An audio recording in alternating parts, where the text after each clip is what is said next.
Acara yang pertama adalah pembacaan kalam ilahi. Kemudian yang selanjutnya adalah kajian. Yang selanjutnya adalah tanya jawab, dan yang terakhir adalah penutup.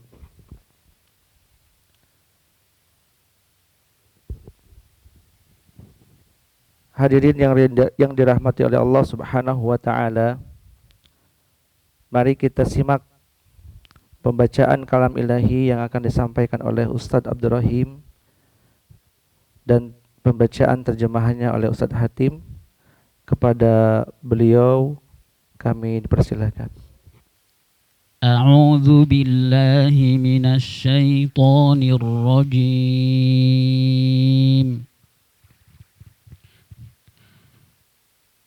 Ud'u ila sabili rabbika bil hikmati wal mau'izatil hasanah wajadilhum billati hiya ahsan. Inna rabbaka huwa a'lamu biman dhalla an sabilihi wa huwa a'lamu bil muhtadin.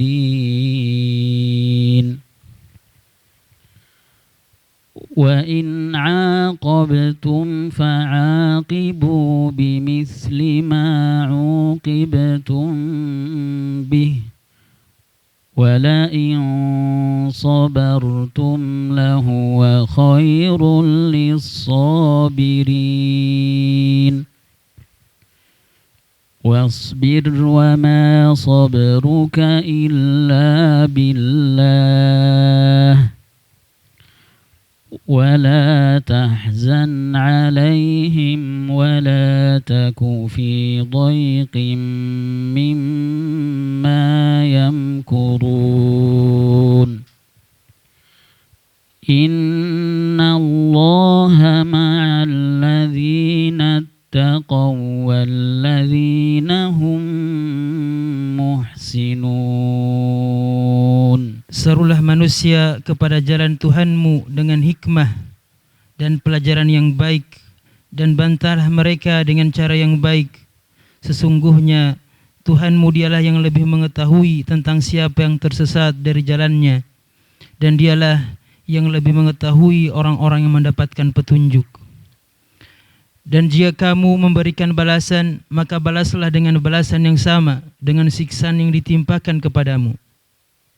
Akan tetapi jika kamu bersabar, sesungguhnya itulah yang lebih baik bagi orang-orang yang sabar.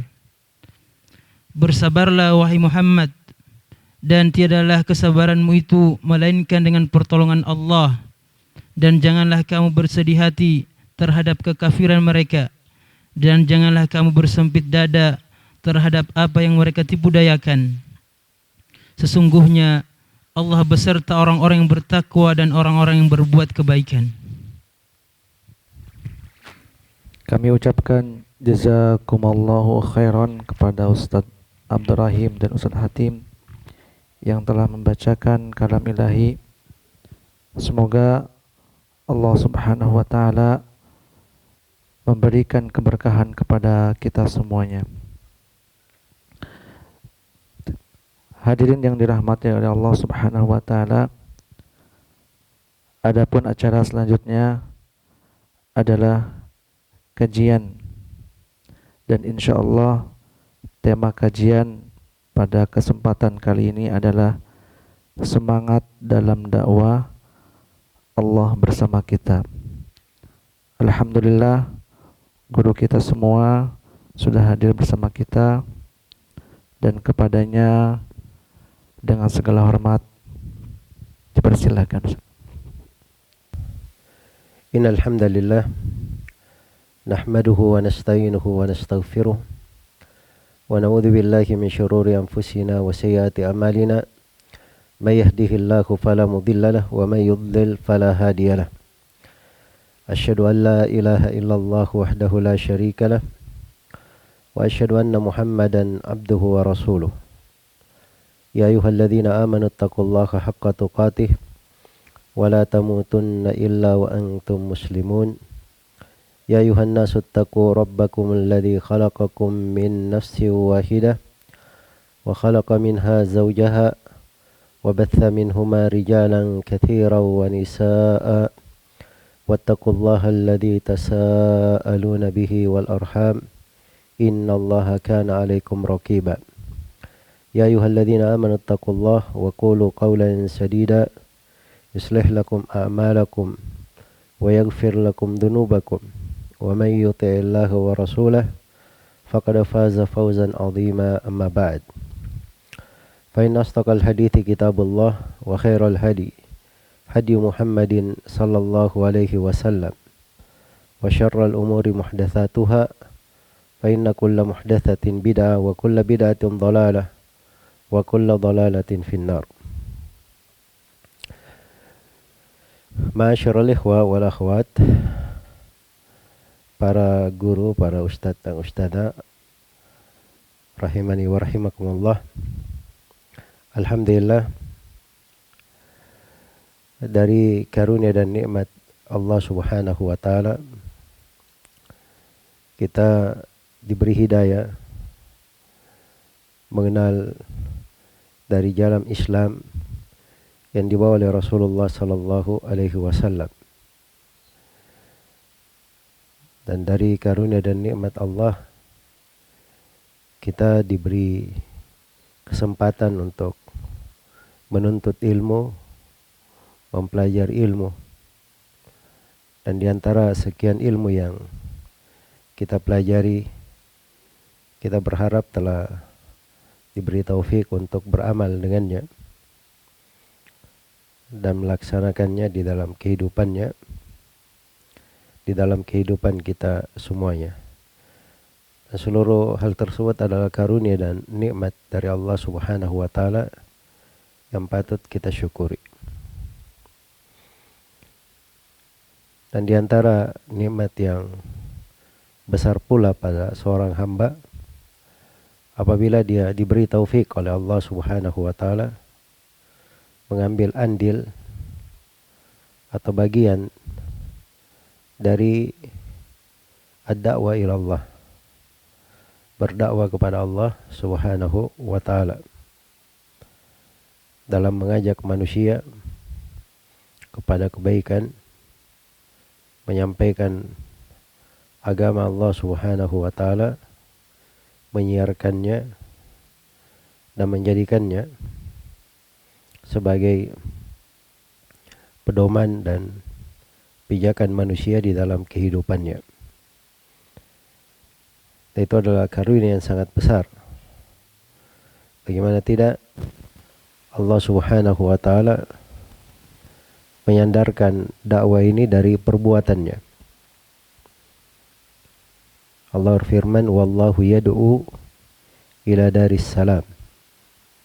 Dialah Allah yang berdakwah kepada negeri keselamatan. Itu dari kata dakwah, yad'u, menyeru, mengajak kepada negeri keselamatan. Wallahu yad'u ilal jannati wal maghfirati bi'idnih. Allah itu mengajak kepada sorga dan pengampunan dengan idinnya. Jadi Allah sebut dari perbuatannya, dari af'alihi adalah ad-da'wah, berdakwah dan mengajak. Karena itu kemuliaan bagi seorang muslim dan muslimah kalau dia masuk di dalam makna yang agung ini, masuk di dalam kategori orang-orang yang berdakwah di jalan Allah Subhanahu wa taala, berada di atas rel dan gerbong Rasulullah sallallahu alaihi wasallam dan siapa-siapa yang mengikutinya. Karena Allah perintah kepada nabinya, qul hadhihi sabili ad'u ila Allahi ala basira ana wa man ittaba'ani. Katakanlah wahai Nabi Muhammad, sampaikan, sungguhnya ini adalah jalanku. saya berdakwah kepada Allah di atas basirah. Ana wa man ittaba'ani, saya dan orang-orang yang mengikutiku. Yaitu adalah jalannya Nabi Muhammad sallallahu alaihi wasallam dan siapa yang mengikutinya. Karena itulah tidak ada yang lebih baik ucapannya melebihi orang yang berdakwah kepada Allah ini. Karena Allah Subhanahu wa taala telah menyatakan, "Wa man ahsanu qawlan mimman da'a ila Allah wa amila salihan wa qala innani minal muslimin." Siapa yang lebih baik ucapannya? Kalau dibahasakan bebas, tidak ada orang yang lebih baik ucapannya dari orang yang berdakwah kepada Allah dan beramal salih, serta dia selalu berkata, sungguhnya saya termasuk orang-orang yang berislam. Dengan dakwah inilah umat Islam ini diberi predikat khairu ummah, sebaik-baik umat. Kuntum khairu ummatin ukhrijat linnas. Kalian adalah sebaik-baik umat dikeluarkan untuk manusia, dan disifatkan sifat yang paling pertama, ta'muruna bil ma'rufi wa tanhauna 'anil munkari wa tu'minuna billah. Kalian memerintah kepada yang ma'ruf, melarang daripada yang munkar, dan kalian beriman kepada Allah Subhanahu wa taala. Iya. Dakwah ini adalah sebab yang memasukkan ke dalam sorga. Sebab yang memasukkan ke dalam sorga. Karena itu ketika disebutkan dari sifat laki-laki dan perempuan yang beriman, wal mu'minuna wal mu'minatu ba'duhum awliya'u ba'd. Ba'duhum awliya'u ba'd. Ya'muruna bil ma'rufi wa yanhauna 'anil munkari wa yuqimuna as-salata wa yu'tuna az-zakata wa yuti'una Allah wa rasulahu ulaika sayarhamuhumullah innallaha ghafurur rahim. Ketika disebut rahmat, mereka dimasukkan dalam rahmat Allah, itu adalah sorga, karena sorga itu adalah dari rahmat Allah yang luas untuk seorang hamba. Dan dakwah di jalan Allah ini itulah sebab kemenangan umat Islam dan pokok tamkin untuk mereka, kejayaan, kemapanan. Kalau berpikir kejayaan umat, jalannya adalah berdakwah kepada Allah Subhanahu wa taala. Alladzina immakkannahum fil ardi aqamus salata wa atawuz zakata. Atau sebelumnya, wala yansurannallahu man yansuruh innallaha laqawiyyun aziz. Alladzina immakkannahum fil ardi aqamus salata wa atawuz zakata wa amaru bil ma'rufi wa nahu 'anil munkar. Sungguh Allah akan menolong siapa yang menolongnya. Sungguhnya Allah maha kuat lagi maha perkasa. Itu orang-orang yang apabila kami beri tamkin di atas muka bumi, maka mereka menegakkan salat, mengeluarkan zakat, melakukan amar ma'ruf dan nahi munkar. Amar ma'ruf dan nahi munkar ini itu adalah bagian pokok dari dakwah di jalan Allah Subhanahu wa taala. Iya. Dan dakwah ini itu yang menyebabkan umat ini dihindarkan dari malapetaka, dari azab. Wa ma kana Allahu liyuhlikal qura bidzulmin wa asluha muslihun. Tidaklah Allah membinasakan sebuah negeri karena kezaliman yang dia lakukan selama penduduknya masih mengadakan perbaikan. Al-islah itu dengan dakwah kepada Allah Subhanahu wa taala. Dan ketika disebutkan sebab dilaknatnya Bani Israel melalui lisan Nabi Daud dan Isa bin Maryam, di antara sebab mereka terlaknat itu kan la yatanahuna am munkarin fa'alu labi'sa ma kanu yaf'alun. Mereka tidak saling melarang dari kemungkaran yang mereka lakukan. Artinya kalau saling melarang dari kemungkaran yang mereka lakukan, maka mereka akan dihindarkan dari adab dan dari petaka. Iya. Dan dakwah di jalan Allah ini itu adalah sebaik-baik ucapan, di dalam mengangkat derajat dan menggugurkan kesalahan-kesalahan. Karena Allah Subhanahu wa taala berfirman, "La khaira fi katsirin min najwahum illa man amara bi sadaqatin aw ma'rufin aw islahin bainan nas."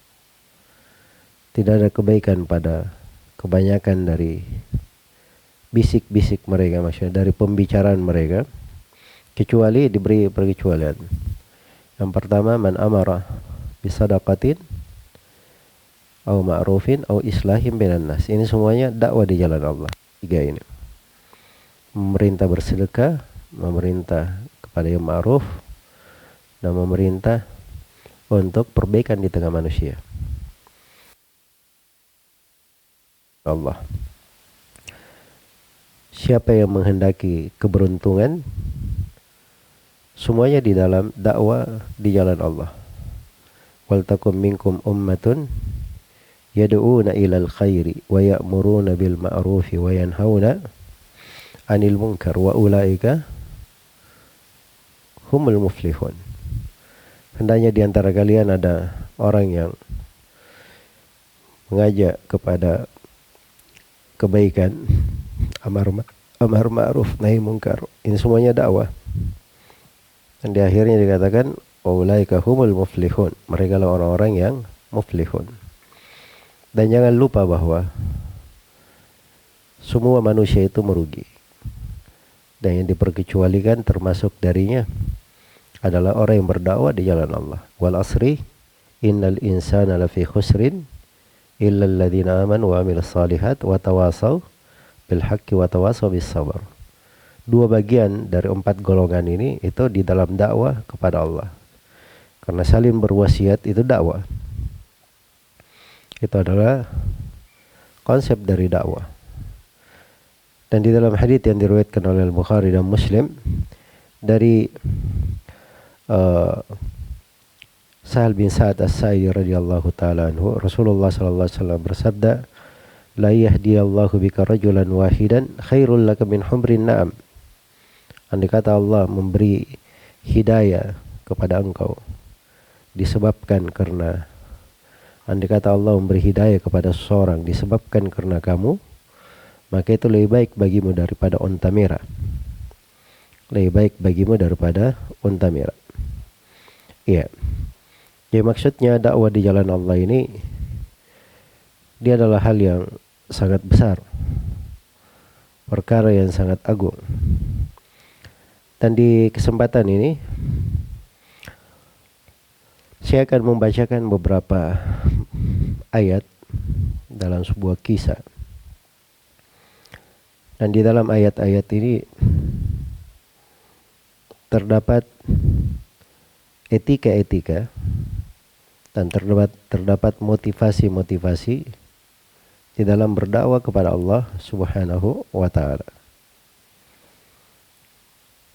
Diberi dengan bahasa yang ringkas,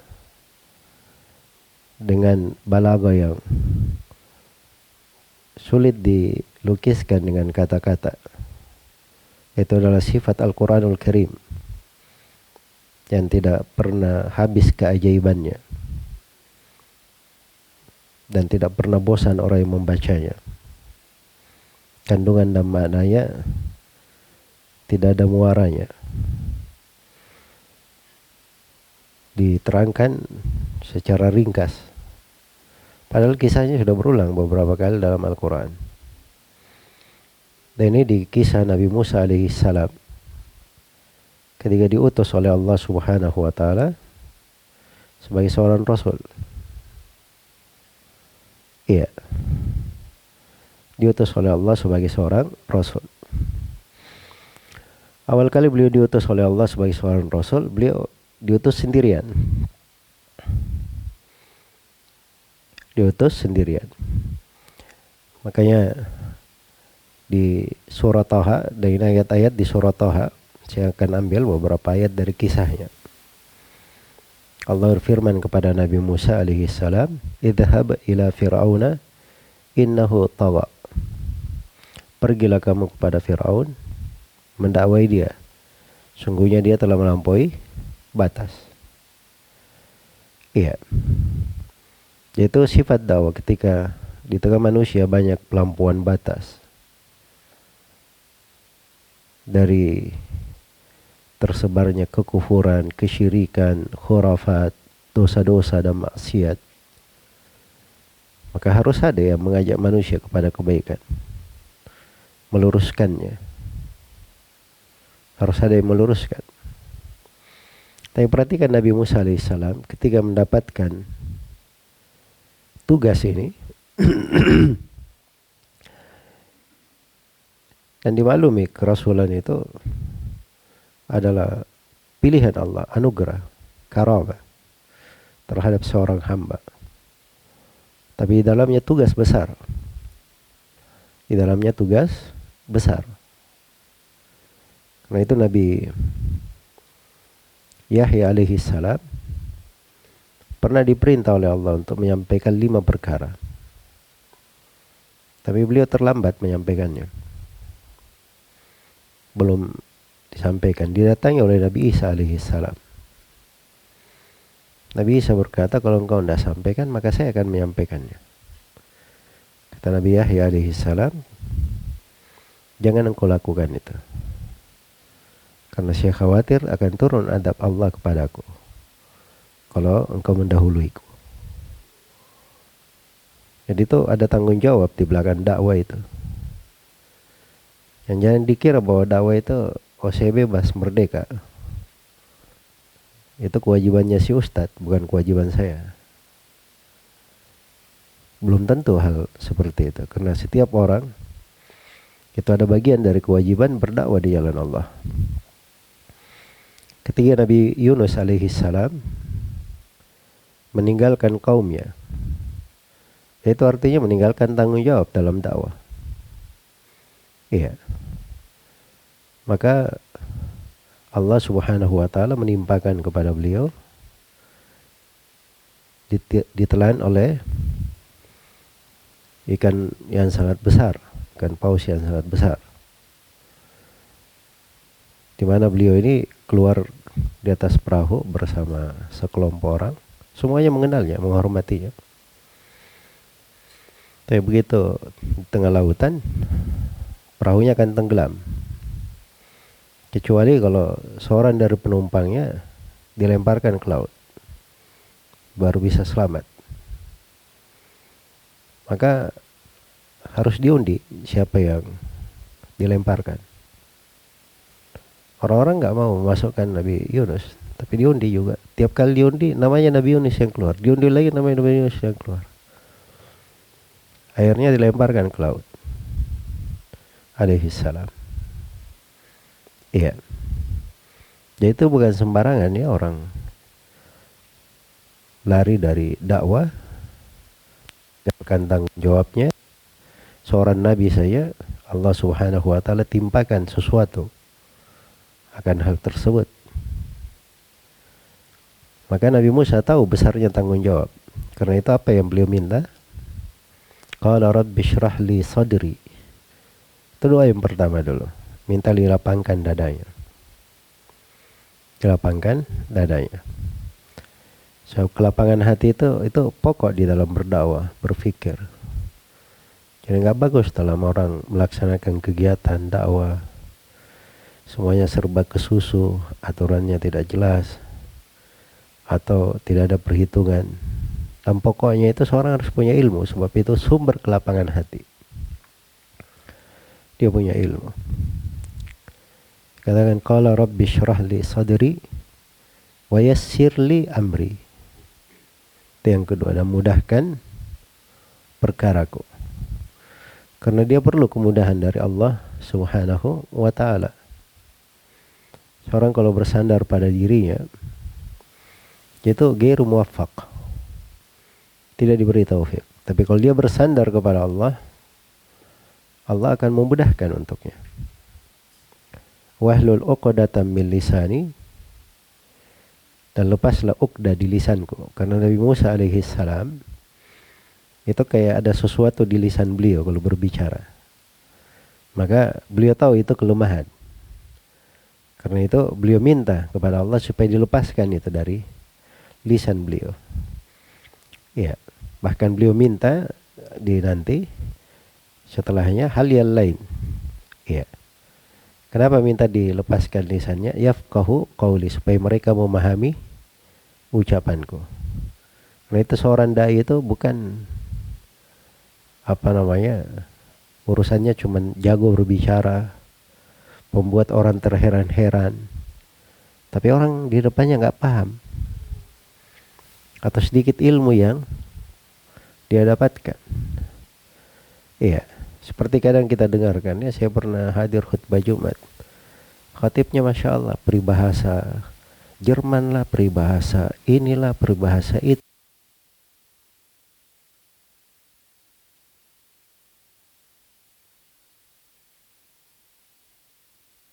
Orang yang berdakwah itu adalah untuk memahamkan. Makanya dia harus tahu bagaimana asalib di dalam memahamkan, cara di dalam memahamkan. Nah, itu dari kriteria orang yang berdakwah kepada Allah Subhanahu wa ta'ala. Iya. Tentunya dakwah itu luas ya cakupannya. Masuk di dalam mengajak manusia dari keburukan kepada kebaikan. Masuk juga di dalamnya mengajarkan ilmu syar'i. Masuk juga di dalamnya dia memberi taklim kepada murid-murid, kepada anak-anak dan seterusnya. Itu semuanya masuk di dalam dakwah kepada Allah. Itu perlu cara supaya orang-orang bisa memahami ucapannya. Setelah itu Nabi Musa alaihissalam minta lagi, waj'alli waziran min ahli, berikanlah untukku seorang wazir, pembantu dari keluargaku, Harun akhi. Beliau minta siapa? Nabi Harun, saudaranya. Iya. Kalau di surah yang lain diterangkan sebabnya. Huwa afsahu minni lisanan. Nabi Harun ini lebih fasih lisannya daripada Nabi Musa alaihissalam. Maka beliau minta dibantu Nabi Harun menjadi nabi bersamanya agar supaya lebih menguatkannya. Ushdud bihi azri wa asyrikhu fi amri. Ikatlah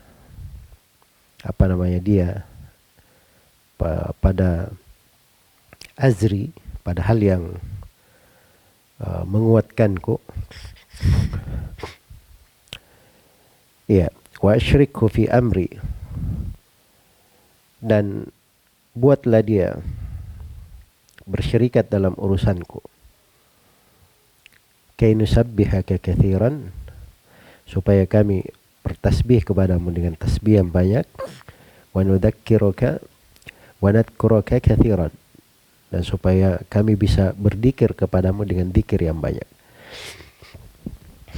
Perhatikan ya, dari sifat seorang dai itu dia banyak bertasbih dan banyak apa? Berzikir kepada Allah. Bertasbih itu luas cakupannya. Tasbih dengan lisan, dengan perbuatan. Iya. Dengan lisan dia berdakwah kepada Allah, mensucikan Allah dari segala keburukan, mengajarkan tauhid. Dia membaca subhanallah. Dengan perbuatan dia melakukan salat, karena itu di banyak tempat salat disebutkan sebagai tasbih. Disebut sebagai tasbih. Demikian pula dia menjaga dirinya dari dosa dan kemaksiatan. Itu kay nusabbihaka katsiran wa nadhkuraka katsiran. Kami berzikir kepadamu dengan zikir yang banyak. Iya. Setelah itu disebutkan beberapa hal, kemudian Nabi Musa alaihissalam Allah terangkan keutamanya kepadanya. Iya. Wastana'tuka li nafsi, aku sengaja menjadikan engkau untuk diriku. Ini dari keutamaan Nabi Musa alaihissalam dipilih sebagai rasul. Idhhab anta wa akhuka bi ayati wa la taniya fi dzikri. Pergilah kamu dan saudaramu yaitu Nabi Harun bi ayati, dengan ayat-ayatku. Wala taniya fi dzikri, dan jangan pernah berhenti dalam berzikir kepada aku. Diulangi lagi zikir di sini. Dia katakan biayati, dengan ayat-ayatku. Seorang yang berdakwah itu dia harus punya dari ayat-ayat, punya ilmu.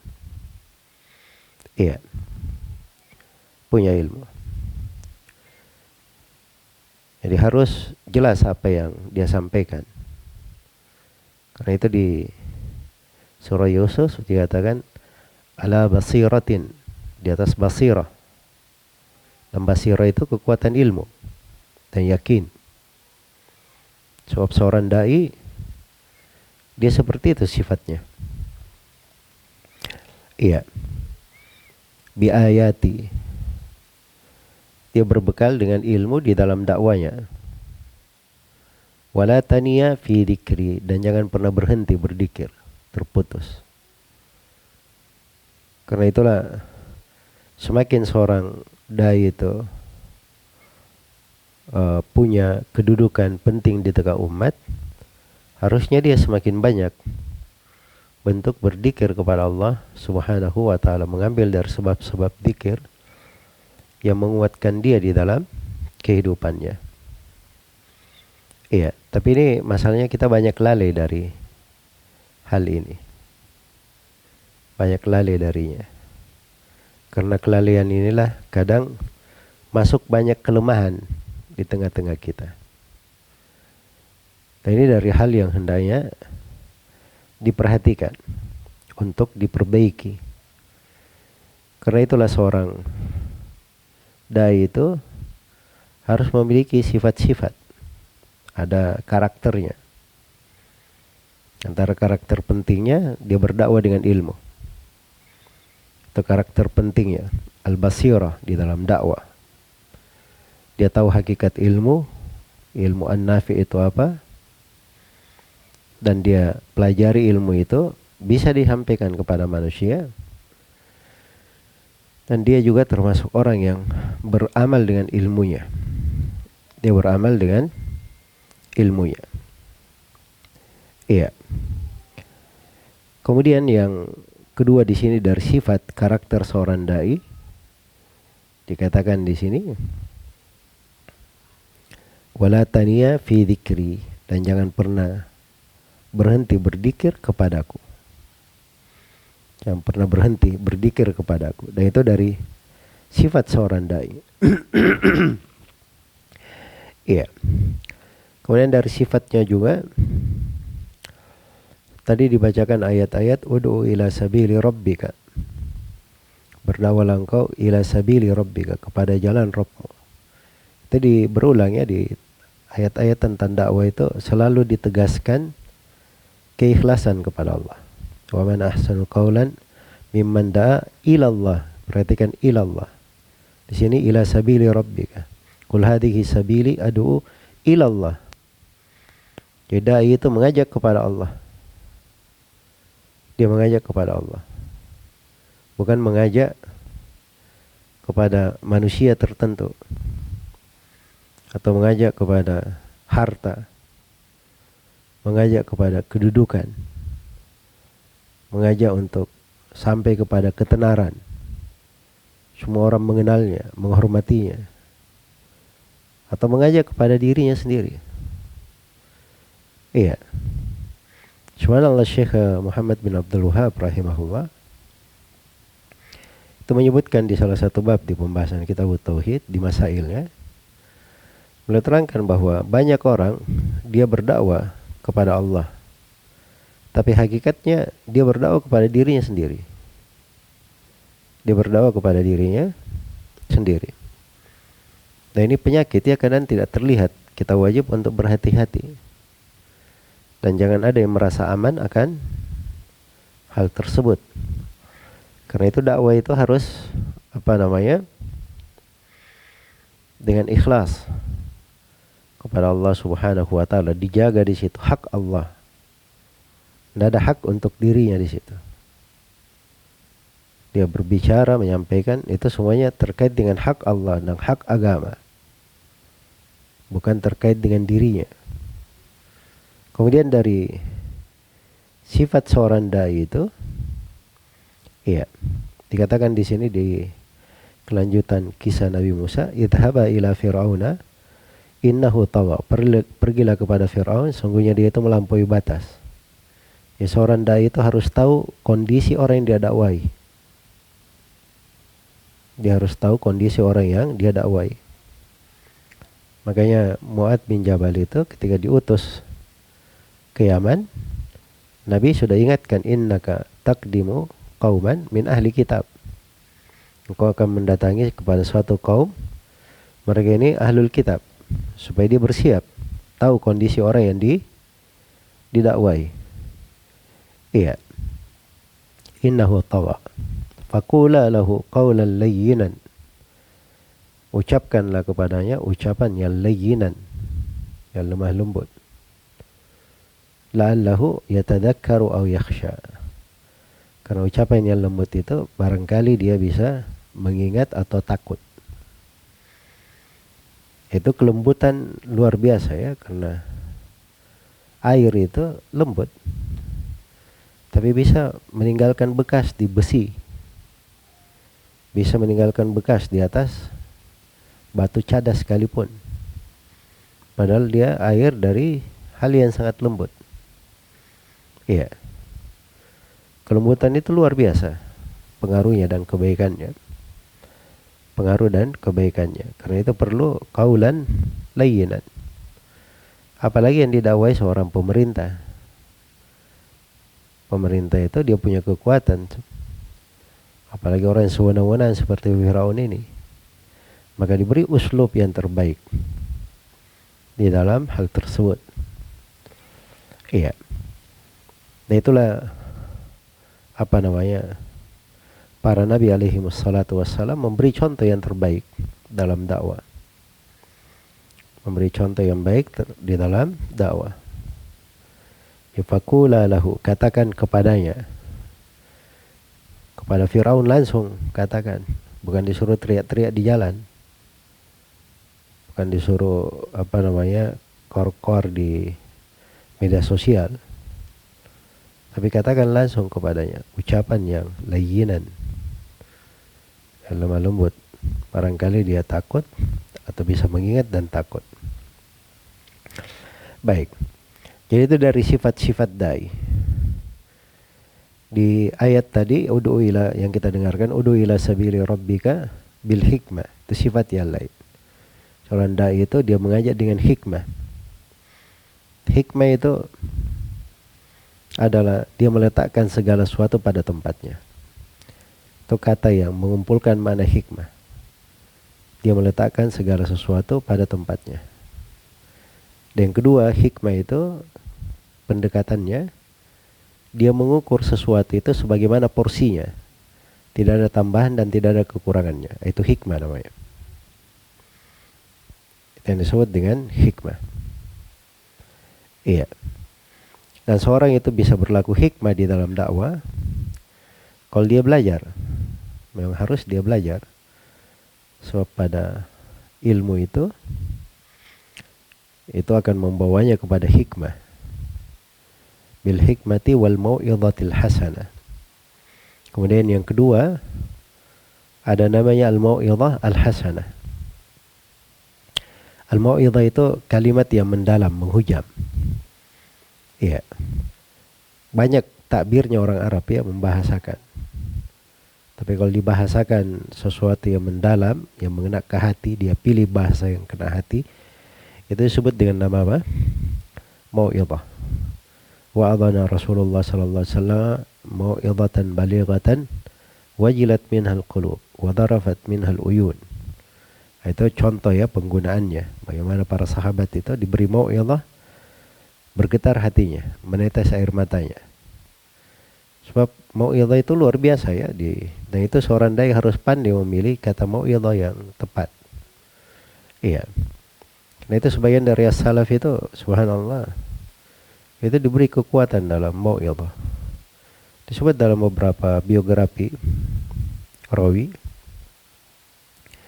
itu kalau beliau beri nasihat di majelisnya, kadang ada yang meninggal di majelis itu karena dahsyatnya nasihat yang dia berikan, menghujam ke hati orang. Dan disebutkan ada seorang ahli ibadah sudah buta, dia minta dibawa oleh anaknya ke rumah Al-Hasan Al-Basri. Maka dia duduk depan Al-Hasan. Dia berkata, "Wahai Al-Hasan, saya menemukan ada sesuatu yang keras di hatiku. Beri nasihat kepadaku." Maka Al-Hasan rahimahullah memberi nasihat sampai dia menangis. Terus dia berkata lagi, "Wahai Al-Hasan, tambah nasihatnya." Terus Al-Hasan menasihatinya sampai Al-Hasan sendiri menangis juga. Terus dinasihati sampai disebutkan bahwa beliau wafat di majelis itu, rahimahullah. Jadi maksudnya, teman kalau baca buku-bukunya Ibnul Jauzi di dalam nasihat-nasihat itu kata-katanya Ibnul Jauzi itu banyak hal yang bagus, mendalam, ya, untuk nasihat. Ada banyak buku Ibnul Jauzi itu khusus untuk nasihat-nasihat. Dan itu bagus diambil oleh seorang guru, seorang ustadz. Sebab itu penting, yaitu mau'izatul hasanah namanya. Ya, kalau misalnya ada kondisi tertentu, wajadilhum billati hiya ahsan, dan bermujadalah dengan hal yang terbaik. Ada argumen yang perlu dipatahkan, ada orang yang keliru, tapi diberi argumen dengan apa? Billati hiya ahsan, dengan sesuatu yang terindah, yang paling bagusnya yang dia cari. Ya, bukan asal-asalan. Karena itu urusan bantah-membantah itu bukan masalah ada orang kemudian dia bantah asal-asalan, tapi itu dicari dengan uslub yang ahsan, paling bagusnya. Dan itu semuanya dari etika. Dan dari etika seorang dai itu dia punya sidq, kejujuran, ketulusan, kesungguhan. Itu 3 kata ya, mewakili makna sidq. Falau sadaqullaha lakana khairan lahum. Kalau mereka shadiq kepada Allah, itu terbaik untuk mereka. Dan itu sifatnya para sahabat radhiyallahu anhum. Minal mu'minina rijalun sadaqu ma ahadullaha alaihi faminhum man qadha nahbahu wa minhum man yantadhir wa ma baddalu tabdila. Itu sifatnya para sahabat radhiyallahu anhum ajmain. Karena itu kata para ulama, as-sidq itu kalau di lisan itu namanya jujur. As-sidq itu kalau di hati itu namanya ketulusan. As-sidq kalau dia di tubuh itu namanya kesungguhan. Itu namanya kesungguhan. Karena sidq terkait dengan lisan, amalan terkait dengan lisan, hati, anggota tubuh. Iya. Sama ya kalau kita bahas as-sidq ini, apa kita ini punya sidq di dalam mengajar, di dalam ta'lim? Perhatikan saja. Itu di lisan kita, dari kesungguhan di dalam mengucapkan, di dalam mengajarkan. Dan as-sidq itu dilihat juga pada hatinya, dari sudut keikhlasan, ketulusan, dan dilihat pada anggota tubuhnya. Iya, pada anggota tubuhnya. Makanya kalau dia masuk di dalam mengajar, dia sudah siapkan apa yang dia akan ajarkan. Itu bentuk dari sidq namanya. Bentuk dari as-sidq. Dan sidq itu selalu indah hasilnya. Karena Allah sudah menjamin, falau sadaqullaha lakana khairan lahum. Kalau mereka sidq kepada Allah, maka itu adalah yang terbaik untuknya. Kemudian dari sifat juga di dalam dakwah itu adalah seorang itu selalu berada di atas manhaj Nabi Muhammad SAW dan para sahabatnya di dalam berdakwah. Dan tidak boleh seorang itu berdakwah tidak tahu jalan, tidak mengikuti arahan. Dia berdakwah di atas jalan Nabi Muhammad dan jalan para sahabatnya. Dan ini pokok kebaikan.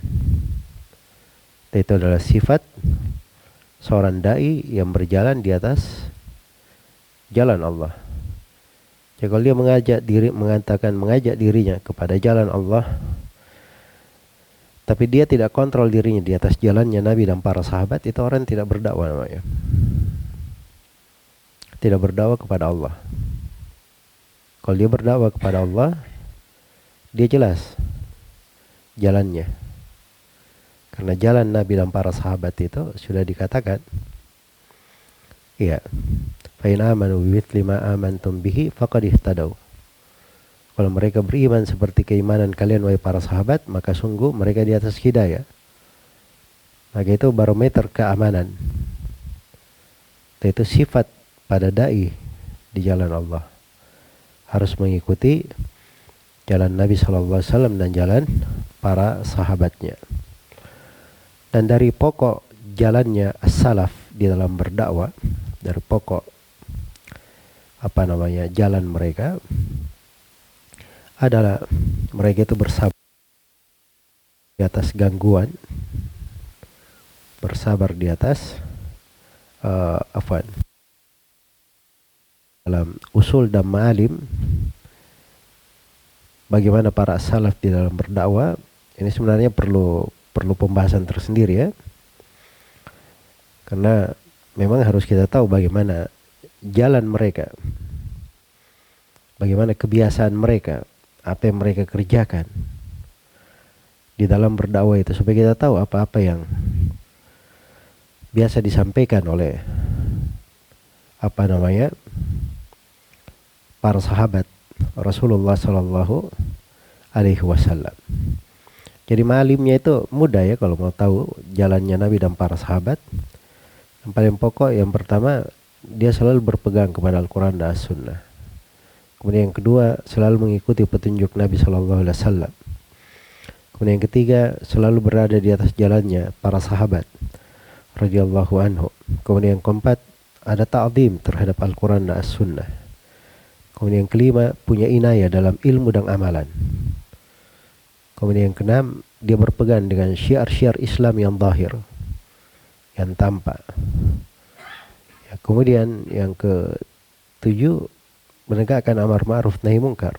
Yang kedelapan, mereka selalu menjadi sebab perbaikan antara pemimpin dan yang dipimpin. Iya. Baik, nah yang kesembilan, mereka mengajak kepada agama dalam segala penjurunya. Ya ayyuhalladzina amanu udkhulu fis-silmi kaffah. Wahai orang-orang yang beriman, masuklah kalian ke dalam Islam secara sempurna. Baik. Kemudian setelah itu, di antara sifat seorang dai adalah dia bersabar terhadap gangguan. Makanya di ayat itu tadi, ketika Nabi Musa dan Nabi Harun diperintah untuk berucap lemah lembut supaya Firaun mengingat dan takut, maka keduanya berkata, qala rabbana innana nakhafu ay yafruta alaina au ay yatgha. Wahai Rabb kami, sungguhnya kami ini takut nanti Firaun ini melampaui batas atas kami, berlebihan dan sewenang-wenang atas kami. Iya. Jadi kekhawatiran di dalam dakwah itu wajar ya, kadang tabiat manusia. Ya kan? Antum takut digigit singa, itu kan tabiat manusia kan. Ke sungai yang ada buayanya, lihat kanan kiri kan, coba tahu ada buaya, itu tabiat manusia. Iya. Dan itu kadang ada pada para nabi. Iya. Tapi bersamaan dengan itu diberikan hal yang membuat mereka itu tegar di atas dakwah. Qala la takhafa innani ma'akuma asma'u wa ara. Allah berfirman, jangan kalian berdua takut. Perlu sabar, perlu khawatir itu. Sungguhnya aku ini bersama kalian, selalu mendengar dan melihat. Ini kebersamaan Allah dalam ta'yid wan nusrah, dalam menguatkan, menolong, melindungi. Ini ma'iyah khasah namanya, kebersamaan khusus. Iya. Terhadap wali-walinya, terhadap para dai di jalan Allah Subhanahu wa ta'ala. Maka itu perlu kesabaran. Makanya Firaun itu didakwai oleh Nabi Musa itu beraneka ragam ya. Dari rintangan dan cobaan yang dihadapi oleh siapa? Oleh Nabi Musa alaihissalam.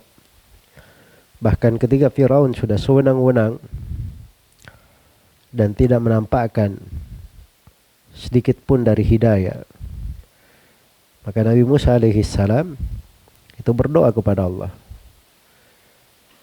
Rabbana innaka ataita fir'auna wa mala'ahu zinatan wa amwalan fil hayatid dunya, sampai akhir ayat. Kemudian dikatakan di ayat setelahnya, qala qad ujibat da'watukuma, telah dikabulkan doa kalian berdua. Yang berdoa sebenarnya siapa tadi di situ? Hah? Nabi Musa. Tapi kenapa dikatakan doa kalian berdua? Hah? Kenapa dikatakan doa kalian berdua? Padahal yang berdoa cuma Nabi Musa.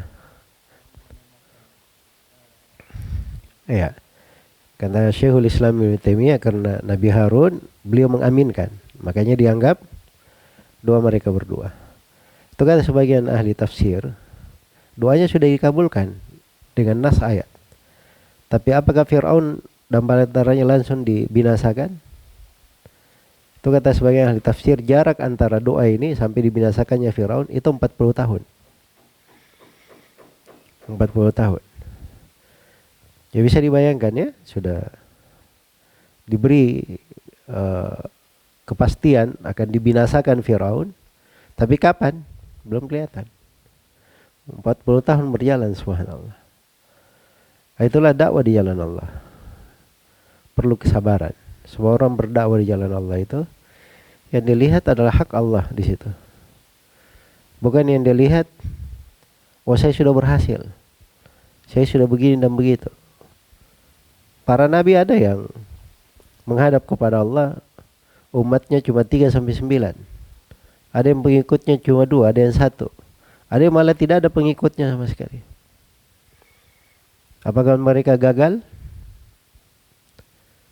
Tidak, demi Allah. Para nabi itu nggak pernah gagal dalam dakwah, selalu berhasil. Iya, para nabi. Tapi ukuran keberhasilan itu bukan dengan ukuran siapa yang mengikuti dia.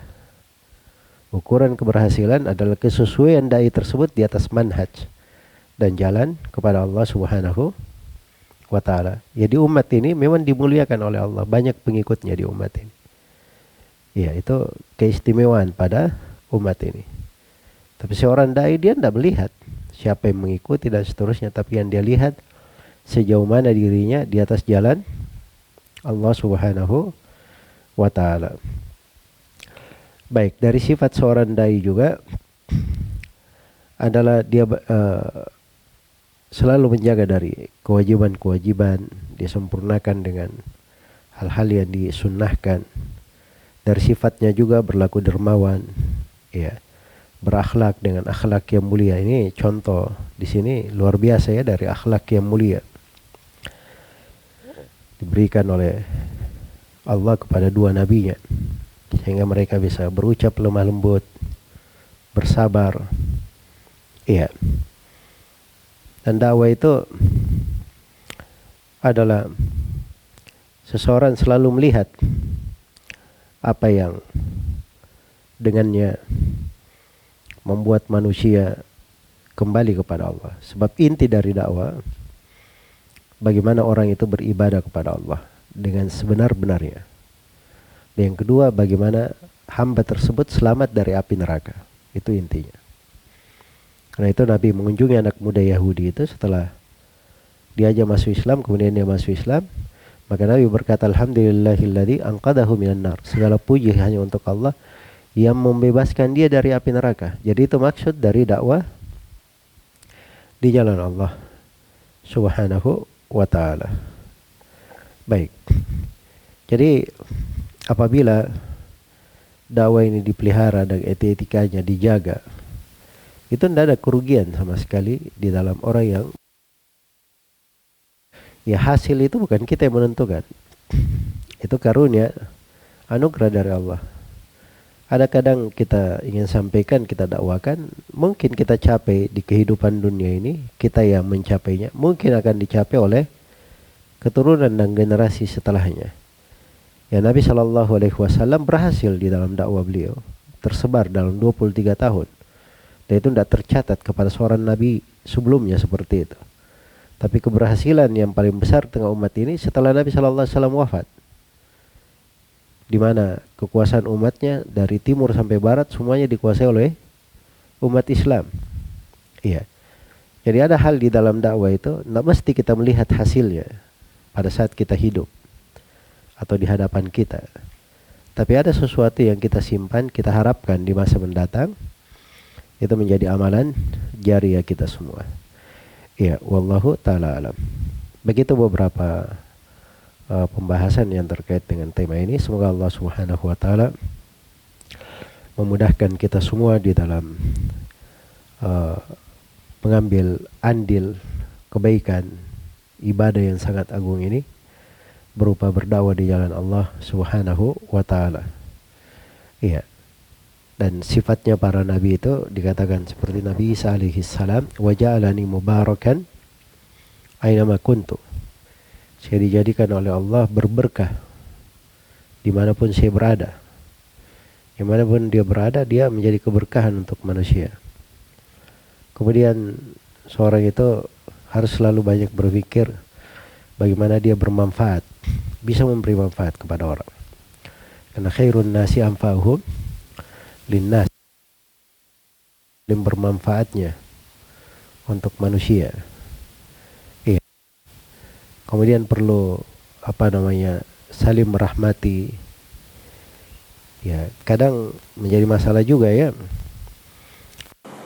Sifatnya dakwah, taklim, pengajaran berbagai program, tetapi kadang terkesan antara satu dengan yang lainnya sama, kegiatannya sama, kayak ada suatu persaingan begitu, persaingan yang tidak sehat.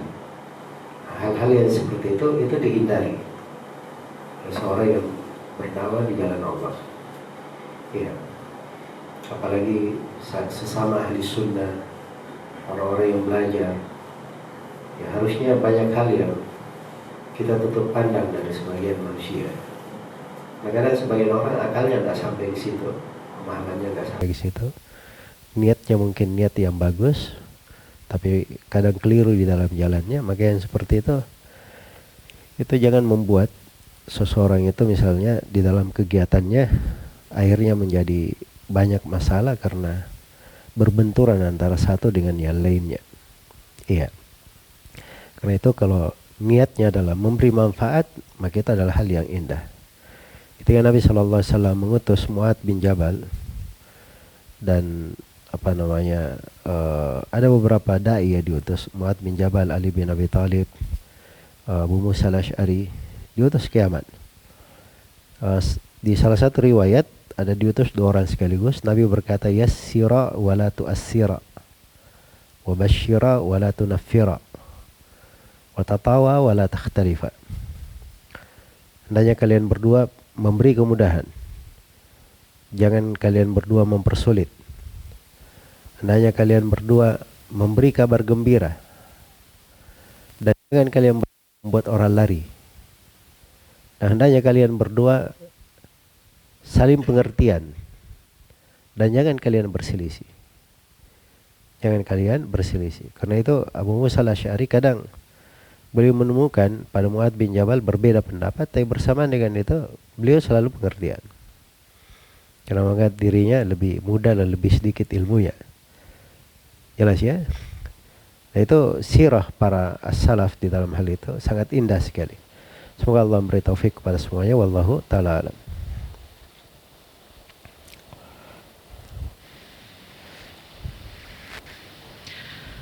Alhamdulillah, untayan nasihat yang sudah disampaikan kepada kita oleh guru kita, Masya Allah sangat indah sekali. Semoga Allah Subhanahu wa ta'ala memberikan kemudahan kepada kita semuanya untuk melaksanakan, untuk mengamalkan nasihat-nasihat yang telah guru kita berikan kepada kita semuanya. Asatidzah yang dirahmati oleh Allah Subhanahu wa ta'ala, acara selanjutnya adalah tanya jawab. Untuk sesi yang pertama kita berikan 3 pertanyaan kesempatan ya kepada ikhwan dulu. Kemudian setelah itu baru ke akhwat nanti. Baik, mungkin silahkan dari asatidzah ada yang mau bertanya. Terkait zikir Ustaz, tadi dijelaskan bahwa seorang dai itu hendaknya tidak terputus berzikir kepada Allah Subhanahu wa taala. Pertanyaan anak, apakah diperbolehkan seseorang itu ketika di dalam kamar mandi dia berzikir kepada Allah tetapi tidak melafadzkan zikir tersebut? Misalkan mungkin dia mengingat kebesaran Allah, kemudian dia mengingat dosa-dosanya mungkin yang telah berlalu, atau mungkin terkadang kita mengikuti radio misalkan, dan di waktu yang sama kita ingin ke kamar mandi, apakah handphone tersebut boleh kita dekatkan ke kamar mandi supaya kita tetap mendengarkan pelajaran tersebut namun tidak memasukkannya ke dalam kamar mandi? Tapi mungkin itu aja. Assalamualaikum warahmatullahi wabarakatuh. Baik, jadi pertama terkait dengan zikir ya. Memang Nabi itu pernah bilang, wa inni karihtu an adhkurallaha wa ana ala ghairi tahara, dan saya tidak senang berzikir kepada Allah dan saya tidak di atas tahara. Tapi telah syah juga dari Nabi sallallahu alaihi wasallam di sahih Muslim dari Aisyah, anna Nabi sallallahu alaihi wasallam kana yadhkurullaha ala kulli ahyani. Nabi itu berzikir kepada Allah pada setiap keadaannya. Tapi pada tempat-tempat yang seperti misalnya di WC itu memang tidak diperbolehkan untuk berzikir dengan lisan di situ. Karena kata Nabi sallallahu alaihi wasallam, inna hadhil hushush muhtadara. Sungguhnya WC-WC ini itu dihadiri oleh syaitan. Dihadiri oleh syaitan. Dan di kaidah umumnya dalam Al-Quran dikatakan, dzalika wa may yu'azzim sya'airallah fa innaha min taqwal qulub. Demikian ketentuan Allah, dan barang siapa yang mengagungkan syiar-syiar Allah, maka itu bagian dari ketakwaan di dalam hati. Iya. Kalau dia secara lisan, dia tidak berpikir dalam Al-Quran pada saat di WC. Tapi dia mengingat Allah di dalam hati, itu seorang muslim ya. Padahal kalau dia masuk ke jenjang yang besar, ya, sampai disebut oleh dari siapa, Abu Bakar As-Siddiq radhiyallahu taala anhu, beliau itu kalau masuk ke WC itu orang yang paling malu kepada Rabbnya, disebut seperti itu. Jadi rasa hal yang terkait dengan hati itu nggak bisa lepas dari seorang muslim. Terkait dengan hatinya, yang dimasalahkan itu kalau dia berzikir dengan lisan. Adapun kalau dia misalnya mendengarkan dari WC kalimat-kalimat zikir, pelajaran atau semisal dengan itu kadang-kadang kalau diperlukan tidak apa-apa ya. Kalau misalnya dia lagi belajar, pelajarannya tidak mau ketinggalan, terus dia juga harus ke belakang, dia lakukan itu nggak apa-apa. Iya, dan itu disebut dari Syekhul Islam Ibnu Taimiyah. Kadang-kadang beliau kalau waktunya sangat mendesak, kadang beliau lagi di kamar mandi dan beliau berkata kepada orang di rumahnya untuk membaca sebagian buku dan beliau di kamar mandi. Tapi itu kata Syekh Ibnu Utsaimin, itu mungkin di kondisi tertentu. Di kondisi tertentu. Ya wallahu ta'ala alam. Ahsanallahu ilaikum. Ikhwan, silakan, ada yang kedua yang mau bertanya. Syahir. Afan izin bertanya, tadi disebutkan bahwasanya salah satu nasihat Nabi kepada dua orang sahabat yang pergi ke Yaman, bahwasanya untuk selalu bersatu padu dan jangan berselisih. Apakah ada dhawabit atau kaidah? Apakah untuk selalu bersatu? Apakah di sana ada perselisihan yang masih dimaafkan? Perbedaan maksudnya? Ya, barakallahu fiik. Jadi bahasanya itu watatawa wala takhtalifa. Tatawa itu artinya saling pengertian. Ya mungkin tidak berselisih sama sekali. Ya kan, ini mau makan ayam, sana mau makan daging misalnya. Itu kan sudah perselisihan kan. Atau ini memandang ini kayaknya ini harus disikat nih. Kalau yang satu enggak, sabar-sabar dulu. Kan itu dua uslub sebenarnya. Kadang keras, kadang lembut kan. Ya maksudnya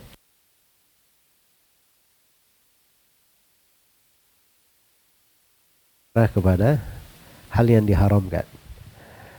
Dan di perselisihan itu dijaga bagaimana seorang itu banyak saling pengertian di dalam hal tersebut. Ya. Barakallahu fikum.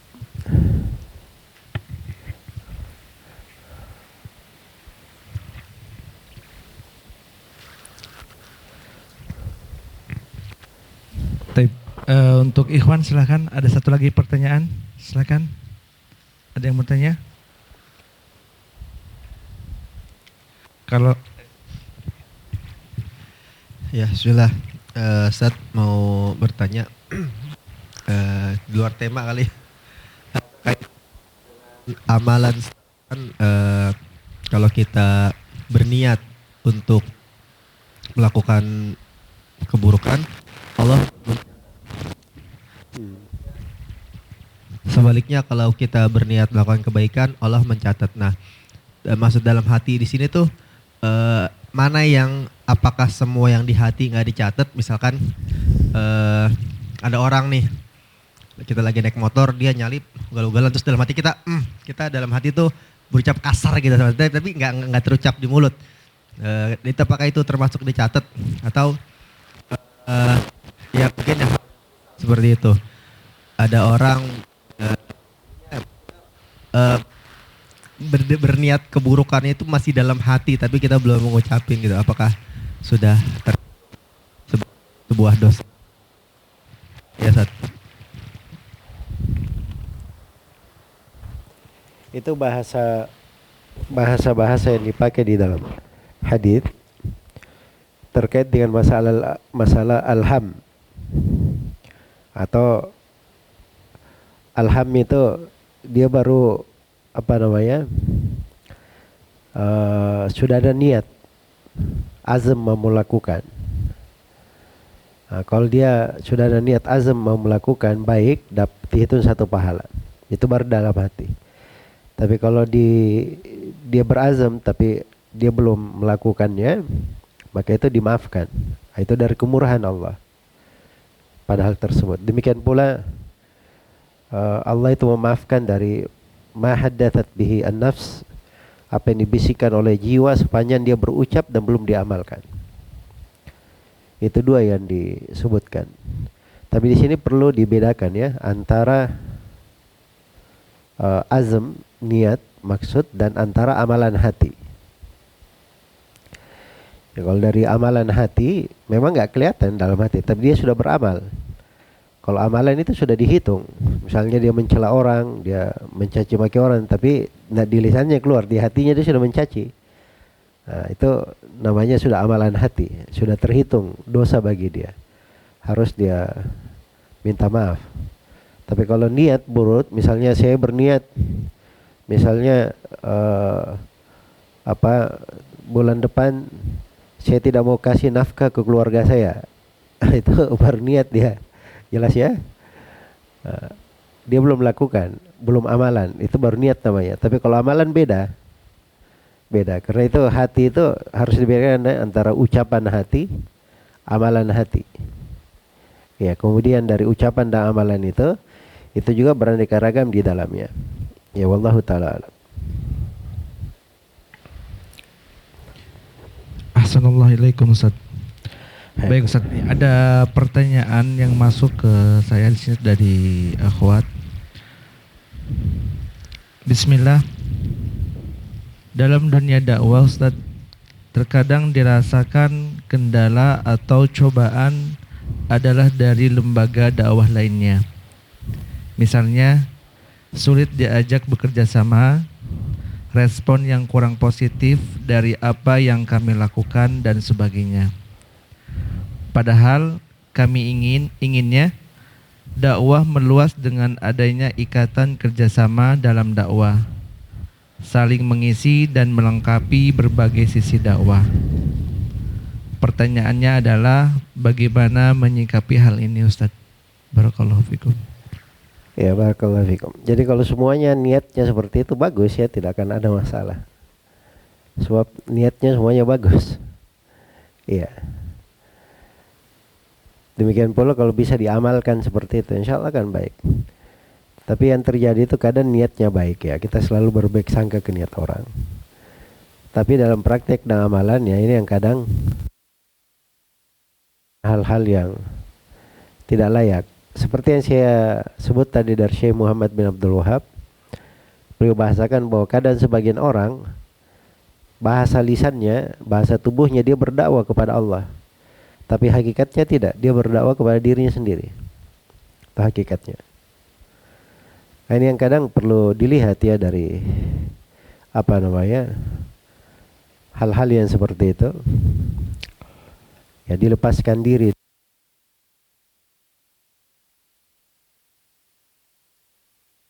Jangan diikat dengan dirinya pribadi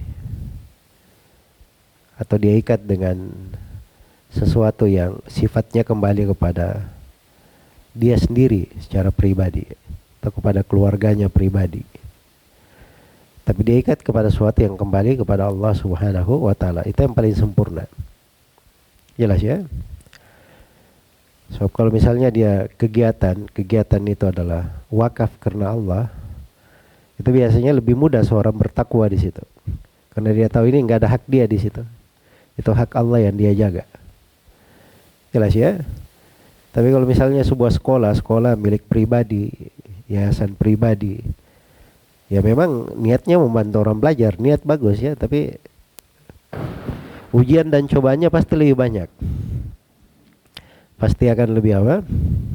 Akan lebih banyak. Iya. Karena itu kalau kita lihat dari kegiatan-kegiatan Nabi Sallallahu Alaihi Wasallam dan para sahabat, itu bisa nampak mereka ini selalu mengikatnya pada kemaslahatan umum, pada hal-hal yang manfaatnya itu kembali kepada Allah dan Rasulnya. Iya. Dan itu lebih mudah bagi seseorang untuk bertakwa. Jadi kalau dijaga di atas mana itu, insya Allah itu akan sedikit perselisihan. Yang menjadi masalah itu kita bikin kegiatan kayak terblok-blok begitu. Ya. Kayak membentuk komunitas sendiri. Dan kembali kepada maslahatnya kembali kepada komunitas itu sendiri. Nah, itu kadang yang menjadi repot. Makanya kalau ingin lebih bagus, saya tidak bilang itu salah ya, tapi saya bilang tadi bahwa itu akan banyak rintangan, lebih banyak godaan, lebih banyak hal yang bisa memalingkan. Tapi kalau sesuatu itu dibuat karena Allah Subhanahu wa taala, maka itu insyaallah taala akan lebih baik dan akan lebih bernilai. Ya, kita di kegiatan di Putdinas ini di bawah lembaga namanya Isalam. Isalam ini lembaga wakaf. Dia lembaga wakaf. Fungsinya adalah berkhidmat untuk seluruh lembaga ahli sunnah di Indonesia ini, membantu mereka di dalam melakukan kegiatan-kegiatan. Nah, itu fungsinya. Tapi di satu sudut saya sendiri sebagai pegiat ya, itu saya hanya berbuat sesuai dengan apa yang saya mampu. Jadi kalau itu di lingkup saya yang saya mampu, itu yang saya kerjakan. Apa yang saya rasa saya bisa bertakwa kepada Allah di situ, saya bisa ikhlas, walaupun saya terbatas, itu lebih saya sukai daripada saya masuk kepada hal-hal banyak orang gitu, tetapi kadang tidak terukur dari niat keikhlasan, tidak terukur juga dari kualitas kegiatan. Tapi di sudut lain kita jangan pada teman-teman yang kegiatannya bagus sama walaupun ada kesalahan-kesalahan.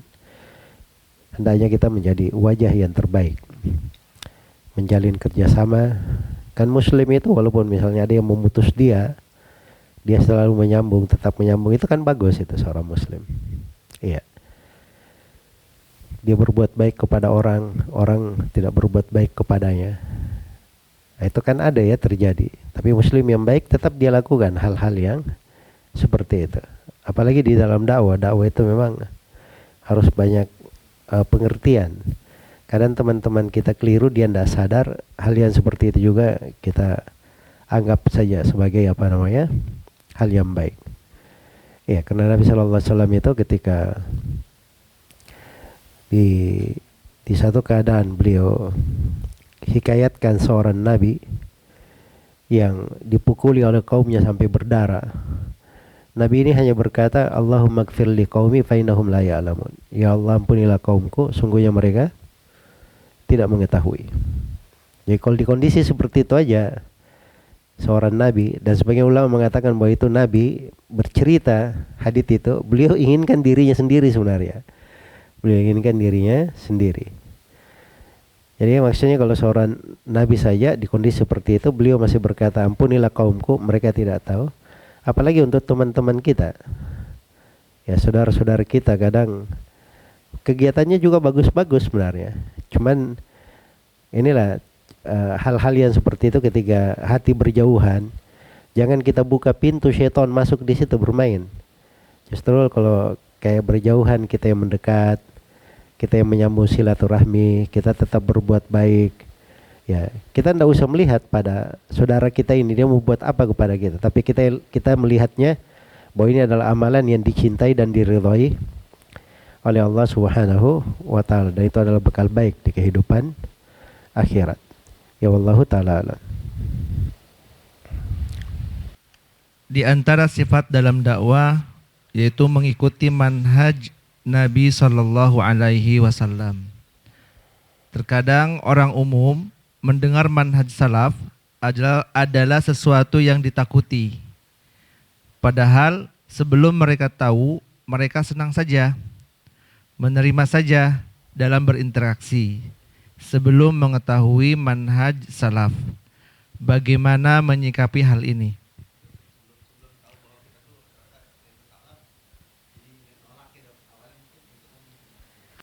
Ya, mungkin seperti itu. Jadi begini, orang kan berdakwah tidak mesti dia sebut saya salafi atau mana salaf. Hakikat jalannya para salaf itu dia mengagungkan Al-Quran, sunnah Nabi Sallallahu Alaihi Wasallam di atas jalannya para sahabat radhiyallahu anhu. Ya kalau dia di atas hal tersebut, insya Allah nggak ada masalah, bagus itu. Tapi memang di penjelasan ilmu itu selalu perlu kepada hikmah. Perlu kepada hikmah. Nah, sekarang ini kan orang-orang selalu memojokkan dengan istilah-istilah. Padahal istilah-istilah itu tidak ada yang salah sebenarnya. Seperti istilah salaf. Itu tidak ada yang keliru, semua orang pakai istilah salaf. Dari madhab manapun dia pakai, karena harus ada mereka merujuk kepada para sahabat pada sebagian hal. Jadi disebut mereka sebagai as-salaf juga.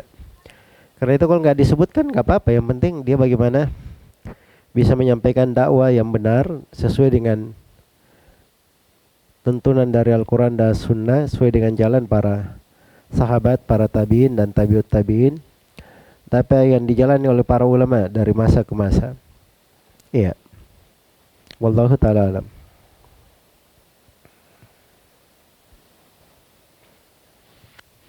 Baik, Ustaz. Assalamualaikum. Pertanyaan selanjutnya adalah, Bismillah, Assalamualaikum warahmatullahi wabarakatuh. Izin bertanya Ustaz, ini sepertinya di luar tema Ustaz. Mengapa menjamak salat Jumat dan Asar tidak diperbolehkan bagi musafir? Apakah pendalilannya menggunakan kaidah usul? Dan bagaimana solusinya jika seorang musafir ingin menggabungkan salat zuhur dan asar di hari Jumat tanpa luput darinya pahala menghadiri salat Jumat? Jazakumullah khairan. Baik, jadi itu masalah silam pendapat ya di tengah para ulama. Di mayoritas ulama itu tidak boleh dijama antara Jumat dan Asar, karena syariat menjama itu yang ada cuman antara duhur dan asar saja. Jadi para ulama ahli fikih membedakan bahwa Jumat itu berbeda dengan duhur dari 20 sudut sisi perbedaan. Ya, karena dia berbeda, dalil yang ada menjama itu antara duhur dan apa? Asar saja.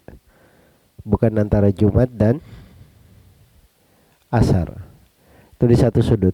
Kemudian sudut yang lain, Nabi SAW kalau perjalanan, beliau tidak pernah menegakkan Jumat. Beliau selalu sholat duhur. Ya, walaupun di hari Jumat. Karena beliau berjalan sendiri, berjalan, asair. Tapi yang menjadi masalah ini kan, kita selalu di dalam kota itu kita mirip dengan orang yang mukim, akhirnya jadi menjama itu kayak biasa gitu ya, karena perjalanan juga mudah dan seterusnya ya. Jadi sisa diinikan aja, kalau mau amannya di hari Jumat itu pas Jumat, kalau mau hadir sholat Jumat hadir saja, tapi jangan dia jamak dengan sholat apa? Dengan sholat asar. Begitu, barakallahu fikum.